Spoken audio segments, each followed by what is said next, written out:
we've got the draft, of course, going down tonight. We know what happens at number 1. Cooper Flagg is going 1-1 to Dallas. And at number 2 overall, it's also a consensus. Maybe not everybody's willing to admit it, but it is. You look at the market. You look at the actions of San Antonio as well. They're not working out anybody else. Dylan Harper's the dude. He's going 1-2.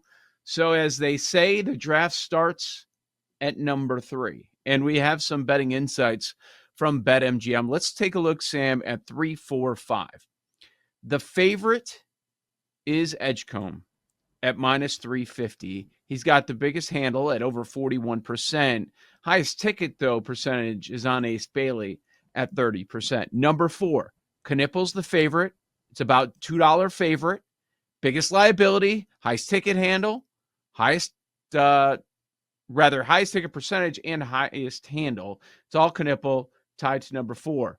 And then the favorite and biggest liability, Jeremiah Fears at number 5. If you look at those draft parlays where you're putting together the picks in exact order, they offer the top 4.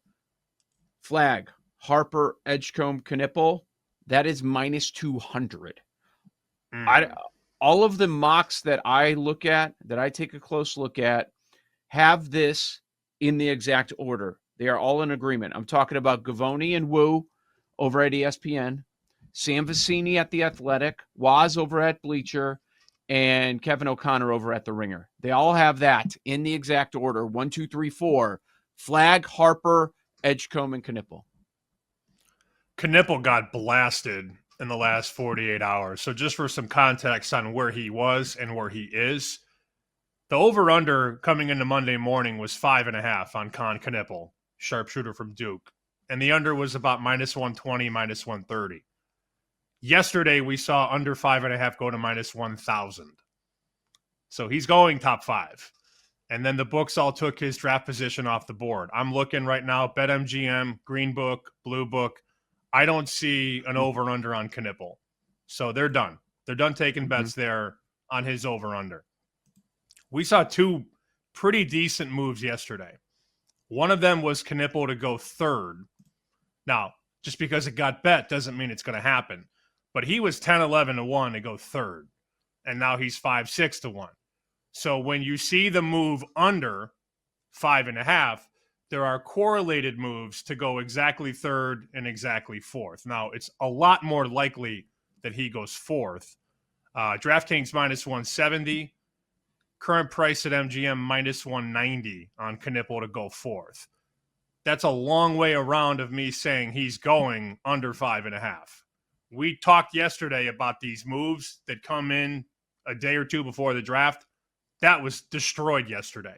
Corby even tweeted about it because he gave out on his show Monday, he gave out Knippel under 5.5 minus 110. Can't bet it anymore. It's completely gone. So he's going 3rd or 4th. And I'd be stunned if he slided to 5. The other guy was Danny Wolf. And you and I are wrapping up the show yesterday. Rick Camp, who comes on our show, said, hey, take a look at Danny Wolf to go top 10. At that point, he was 30 to 1 to be a top 10 pick because he was being mocked in that 25, 26, 27 range over the weekend. He wasn't even a thought about top 10.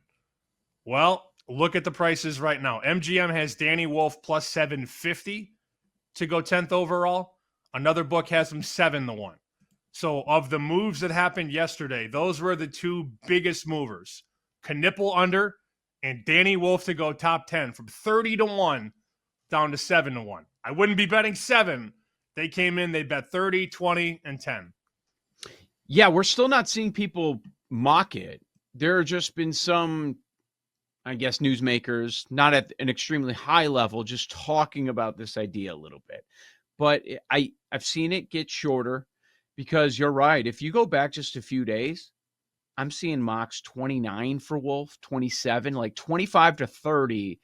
And now he's around 18 to 21, somewhere in that range. So by tonight, who knows? That run could continue on Danny Wolf. I mean, that's a big numbers play. So I get that.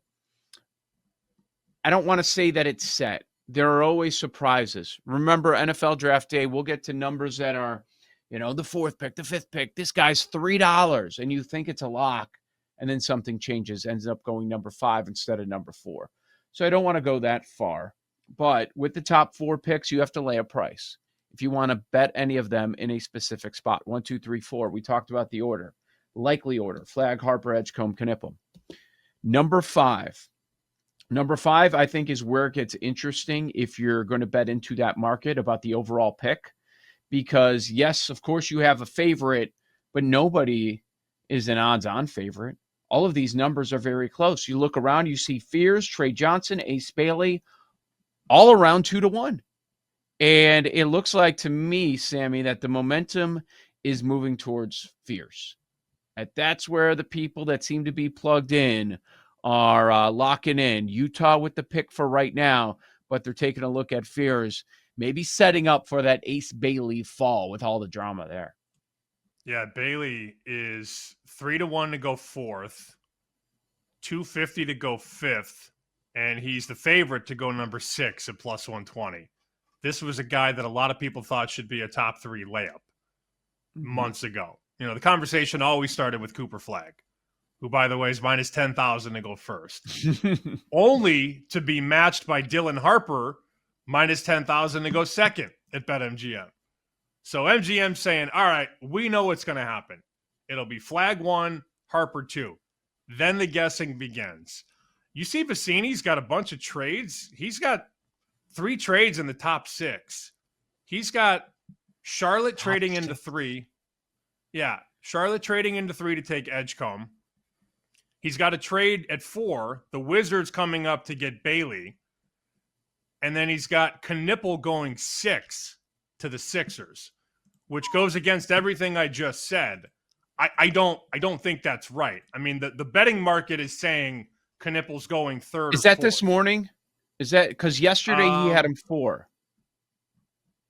Updated as of 9:01 a.m. Eastern today. So 27 minutes ago. But he's taking a stand against the market. I'm not saying Sam Vecini is saying the market's wrong, but I can tell you that the way the money came in yesterday, it's indicative of Knippel being a top 5 pick. Vecini's got him 6. And let's see the number on Knippel to go 6 at MGM.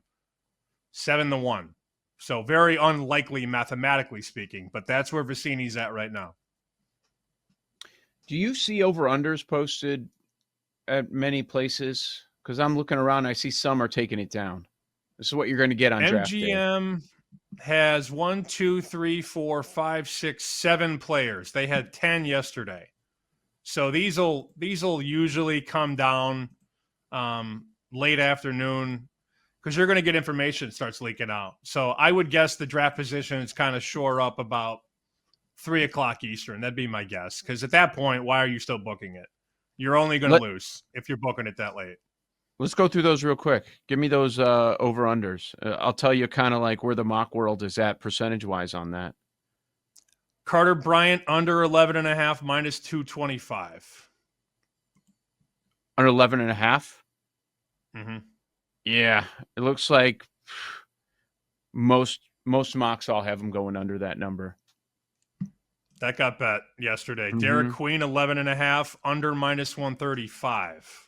That number's just about right. It's like it's a mix. Half are going over, half are going under. Demon over under 14.5 MGM minus 135 under. Give me the number again. 14.5.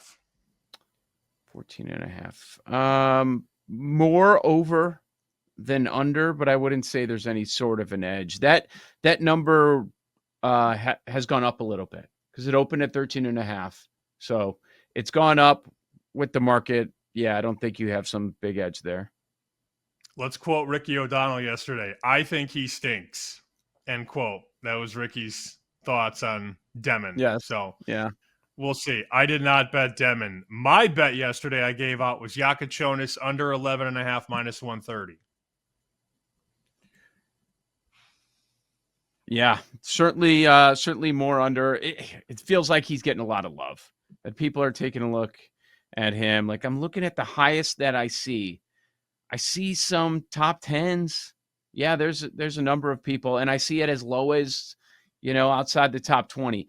I think there's momentum up. What for him for top 10 is not a bad pick, not a bad bet. And let me see here. Where are we? Boy, it's about even money. So they're saying that he's trending that way. He might go odds-on favorite to be a top 10 pick tonight. His ball handling, playmaking, his size, he's a 6'5" point guard. I'd be stunned if he fell outside 10, but that's just a personal opinion. Vicini has him mocked 8th to the Nets. So we'll see what happens. I really respect Vicini, if you can't already tell. So I did play that yesterday, under 11.5 at -130. The only other guys at MGM are Liam McNeely, under 21.5 is juiced, -135. Malawak from Duke, under 8.5. That got steamed yesterday, -275. So likely a top 8 pick. And then I brought this guy up yesterday. I don't even know who he is, but I told you that they were betting Noah Asenge. Over 9.5, it was -130. That over 9.5 is now -250 at BetMGM. Wow. The Malawak one is so interesting. Like, there are people that have him going 6, somewhere 6 to 9, and there's a lot of confusion. I did see the number move a little bit, the over-under on that. That's, boy, yeah, at a top 10, he's got to be a massive favorite at this point. Can he crack top 5? I don't know. That would be a tough one, but there's a lot there. Like Vicini, I think it makes sense for there to be a lot of trades. So Brooklyn added another one yesterday, right?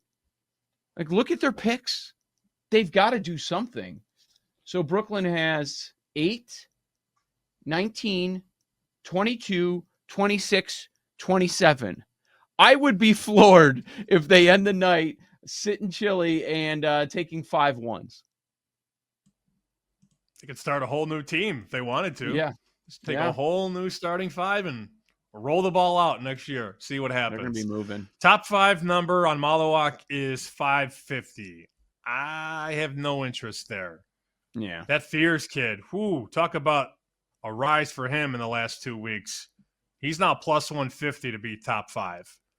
So that's been another riser in the betting market, only to be outdone by MGM having Con Knipple -1,000 to be a top 5 pick.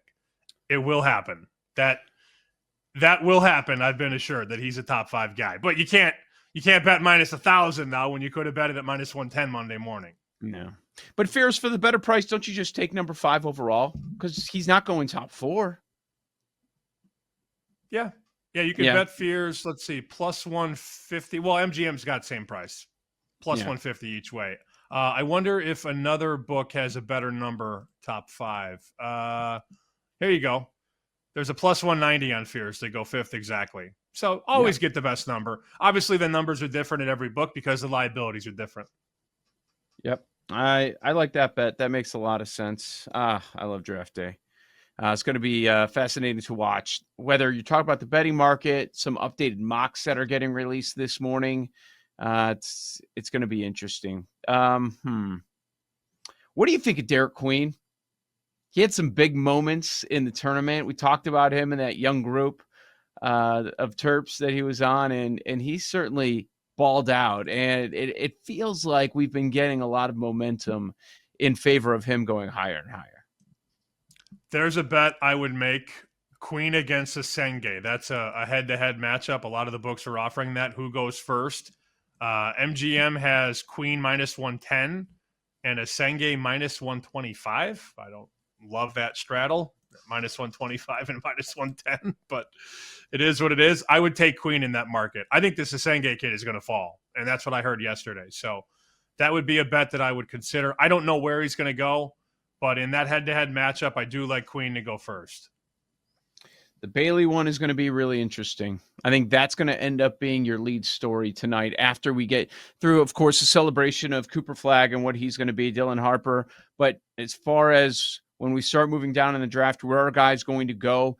If Ace Bailey falls outside the 5, like what's going to be the spot for him? Because you're right. Like, it was locked in.